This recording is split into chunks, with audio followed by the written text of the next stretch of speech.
রাজশাহীর তানভীর অপু একজন তরুণ পরিব্রাজক। ভ্রমণই তার নেশা। এরই মধ্যে ৭টি মহাদেশ ও ৫ মহাসাগরে উড়িয়েছেন বাংলাদেশের লাল সবুজ পতাকা। এসব ভ্রমণে প্রকৃতির অপার সৌন্দর্যে যেমন পেয়েছেন রোমাঞ্চকর অভিজ্ঞতা, তেমনি ৩ মহাসাগরের মিলনস্থলে ঢেউয়ের পাকে পড়ে বেঁচে থাকার মূল্যবোধও বুঝতে পেরেছেন এই বিশ্ব পর্যটক। দেখতে পাচ্ছেন এই ঐতিহাসিক স্থাপনাটির নাম হলো। উচ্চশিক্ষার জন্য ২০০৫ সালে রাজশাহীর তানভীর অপু গিয়েছিলেন ফিনল্যান্ডে। সে সময় ভিসার জন্য দিল্লিতে গিয়ে দেখে নেন কুতুব মিনার, লোটাস লালকেল্লা সহ বেশ কিছু স্থাপনা। তখনই ভ্রমণের নেশা জাগে অপুর। পরে ফিনল্যান্ডের নাগরিকত্ব নিয়ে ঘুরে বেরিয়েছেন ইউরোপ সহ বিভিন্ন দেশে। জাহাজের পরিচ্ছন্নতা কর্মীর পেশায় থেকে যে আয় হতো তা দিয়েই ভ্রমণের নেশা মেটাতেন তিনি।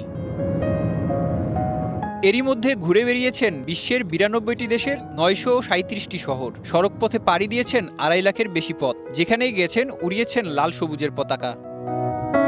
সানবিট সব দিবে সামাল। সানবিট ম্যাজিক প্রেস ডিশওয়াশিং এর মাথা ঘোরানো সলিউশন।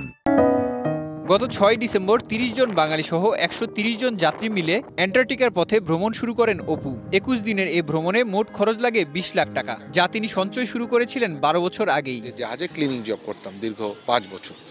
ওইখান থেকে যে টাকাটা পেতাম সেটাই আমি জমিয়েছি। এই জমিয়ে কিন্তু ভ্রমণ আমার শুরু। এ পর্যন্ত পৃথিবীর ৭টি মহাদেশ ভ্রমণ করেছি এবং ৯২টি দেশ। এই ভ্রমণে যেমন তিনি লাখ লাখ পেঙ্গুয়েনকে করেছেন ক্যামেরাবন্দি, তেমনি হ্যামব্যাগ টিভি শিল সহ হিমালয়ের ৫ গুণ বড় হিমশৈল দেখে হয়েছেন অভিভূত।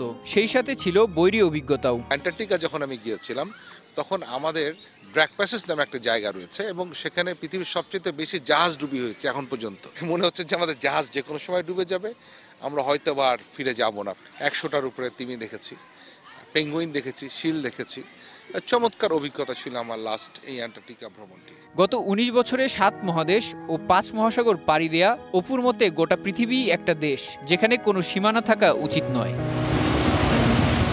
DBC news desk.